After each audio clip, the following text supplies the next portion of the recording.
mediamente a fare un tampone ci si mette 4 minuti. Adesso non vorrei aprire una polemica anche su questo, ma inviterò Rigoli e vi farà vedere quanti minuti ci mette a fare un tampone. Cioè non è che è un'operazione a cuore aperto.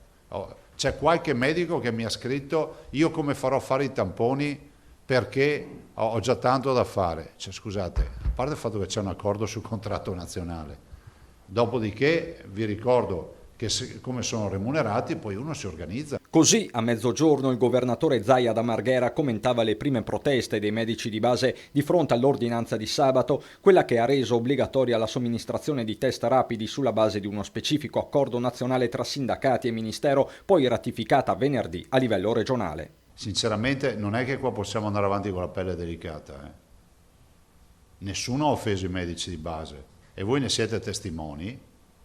Se dopo è lesa maestà anche dire che il contratto prevede l'obbligo di fare tamponi, qualcuno mi venga a dire qui che il contratto non prevede l'obbligo. Il contratto prevede l'obbligo e prevede anche un ristoro economico di 18 euro. Zaia si era spinto anche ad annunciare controlli. Ogni settimana, siccome è tutto informatizzato, vi dirò quanti sono i medici che hanno fatto 0 tamponi, quanti ne hanno fatti insomma per categorie, in modo tale che poi ognuno fa le sue valutazioni.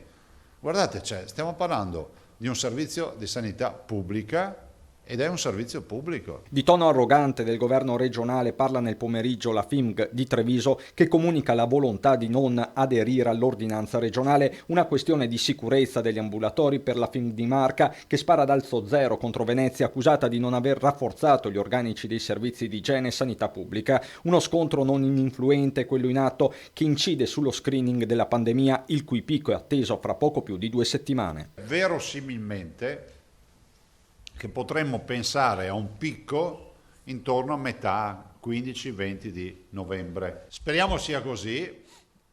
Stiamo andando avanti sia col modello previsionale ma anche ovviamente sotto l'aspetto clinico. Previsione che è anche una speranza nelle ore in cui è in corso un serrato confronto tra regioni e governo, con il premier Conte che ha annunciato alla Camera il coprifuoco in tarda serata senza specificare l'orario, lo stop ai centri commerciali nel weekend, la didattica a distanza al 100% nelle scuole superiori, 50% del carico sui mezzi pubblici, ma in attesa di capire la linea dell'esecutivo, Zaia fissa dei punti.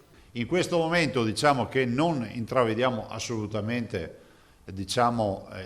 soluzioni con lockdown stile marzo, non ci sono i presupposti. Da parte nostra siamo assolutamente pronti a